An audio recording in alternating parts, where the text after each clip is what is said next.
Shalom saudara yang saya kasih dalam Tuhan Yesus Kristus. Senang jumpa dengan saudara pada hari ini di mata kuliah ekumenikal. Dan saya Pendeta Eko Pujo Santoso MPH yang mengampu mata kuliah ini akan menolong saudara dalam proses pembelajaran selama 1 semester ke depan ini. Nah, melalui mata kuliah ini saudara, saya berharap saudara mampu memahami ekumenikal secara komprehensif, baik itu secara teologis, etis, dan praktis dengan cara pandang dan cara hidup yang ekumenis dan misioner tentunya. Nah, sebelum kita masuk ke definisi dan pembahasan teknis, izinkan saya memulai dengan satu pertanyaan sederhana bagi saudara. Apa yang saudara pikirkan ketika saudara membaca doa Yesus yang disampaikan di Yohanes 17 ayat 11? Dan aku tidak ada lagi di dalam dunia, tetapi mereka masih ada di dalam dunia.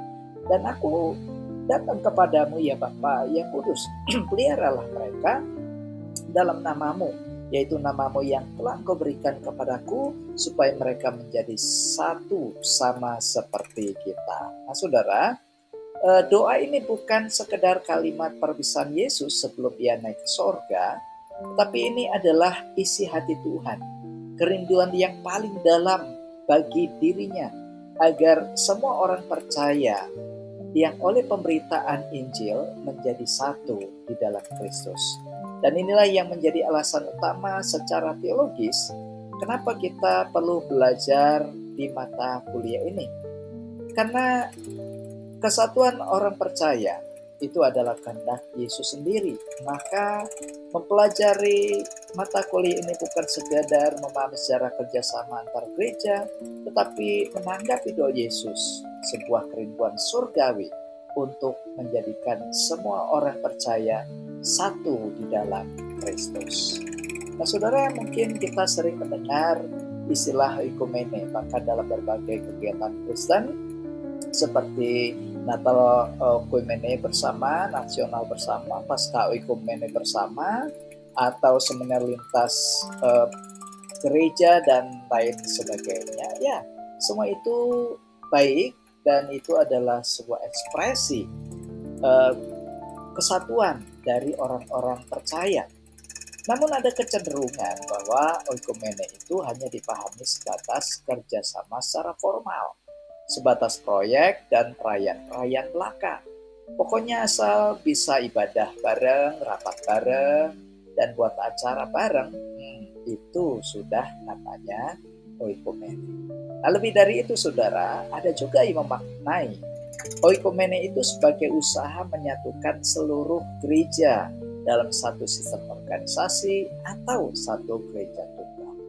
Ada juga anggapan bahwa gereja itu mesti dilebur jadi satu nama, satu bentuk, satu tata ibadah, satu pemerintahan, gereja, struktur, dan lain sebagainya.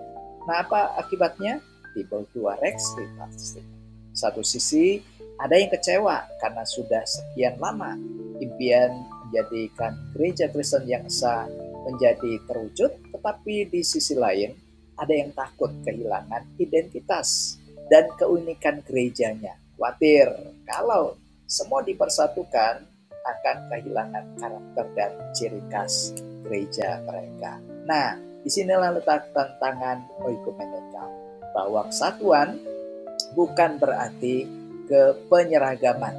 Kita tidak dipanggil untuk menjadi sama, tetapi untuk berjalan bersama-sama di mana Kristus sebagai satu kepala gereja. Seperti yang dikatakan Paulus di Galatia 3:28. Dalam Kristus tidak ada orang Yahudi atau Yunani, hamba atau orang merdeka, laki-laki atau perempuan, sebab kamu semua adalah satu di dalam Kristus Yesus. Jadi saudara, ekumene ini adalah panggilan gereja, kesatuan yang realistis, bukan hanya teori, tetapi nyata dan harus berdampak bagi dunia. Nah sekarang mari kita lihat asal-usul istilah oikumene yang berasal dari dua kata Yunani, oikos dan menei. Ya, oikos itu artinya rumah atau tempat tinggal. Sedangkan menein itu tinggal atau berdiam atau mendiami. Ya, jadi kalau kita lihat secara harfiahnya, kata oikumene itu berarti dunia atau rumah yang dihuni bersama atau rumah bersama. Nah, saudara, awalnya dalam konteks Yunani kuno, menurut Herodotus, kata ini digunakan secara politis sebenarnya untuk menyebut wilayah kekuasaan kerajaan pada waktu itu. Ya, seperti dunia, kekaisaran Romawi yang ditulis di Lukas 2 ayat 1. Ya, di sana ada istilah oikumenen, ya. Pada waktu itu Kaisar Agustus mengeluarkan satu perintah menyuruh mendaftarkan semua orang di seluruh dunia. Nah, kata dunia itu menggunakan istilah oikumenen. Jadi pengertiannya bukan dunia planet bumi ini, tetapi dunia yang dikuasai oleh satu sistem kerajaan pada waktu itu, itulah Romawi. Juga di dalam Kisah Rasul 24 ayat 5 ada istilah di seluruh dunia menggunakan istilah oikumenen. Juga Lukas 4 ayat 5 juga menggunakan istilah yang sama. Namun saudara, gereja kemudian mengadopsi istilah ini dan memberi makna baru yang bersifat rohani dan teologis dari pengertian politis sebelumnya. Akhirnya menjadi sebuah pengertian iman. Ya, dunia sebagai rumah bersama, umat tebusan atau keluarga Allah di bumi dalam merefleksikan kebaikan Allah kepada segala makhluk. Nah, pengertian ini juga ada di dalam Mazmur 24 ayat 1. Tuhanlah yang punya bumi serta segala isinya dan dunia serta yang diam di dalamnya. Nah, istilah ini menggunakan juga oikumene. Juga nanti saudara bisa baca di Kejadian 1 ayat 26 sampai 28, Matius 5 ayat 16, juga Yohanes 17 ayat 21. Jadi saudara, sebenarnya oikumene adalah sebuah istilah misi, ya. Artinya gereja dipanggil untuk membawa kabar baik ke seluruh oikumene, ke seluruh dunia yang ditempati semua orang, seperti tertulis dalam Mazmur 19 ayat 5, ya. Gema mereka terpencar ke seluruh dunia dan perkataan mereka sampai ke ujung bumi, ya. Jadi pengertian oikumene ini juga ada dalam konteks pekabaran Injil di Matius 24 ayat 14. Dan Injil kerajaan ini akan diberitakan di seluruh dunia menggunakan istilah oikumenen, ya, menjadi kesaksian bagi segala bangsa, ya. Barulah sesudah itu tiba kesudahannya.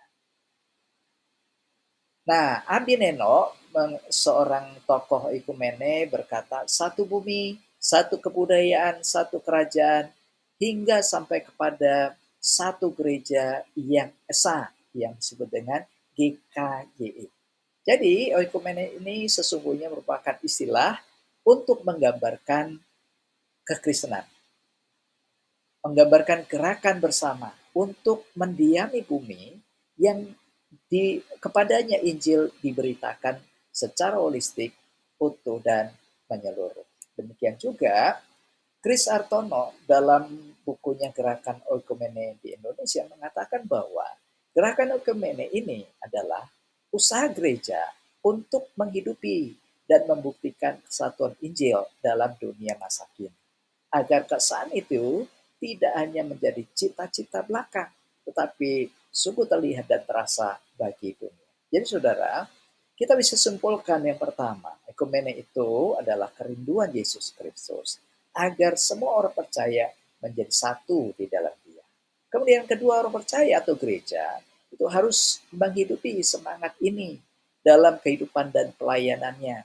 Dan gereja dipanggil untuk mewujudkan secara relevan dan berdampak bagi dunia. Nah, ini pembahasan kita di sesi ini. Sebagai akhir dari pembahasan kita, saya memberikan tugas bagi saudara, apa yang saudara pahami tentang oikumene, dan sudahkah menurut saudara gereja menjadi satu seperti yang diinginkan Yesus dalam doanya. Kita akan ketemu di sesi yang selanjutnya. Terima kasih, sampai jumpa, Tuhan Yesus memberkati.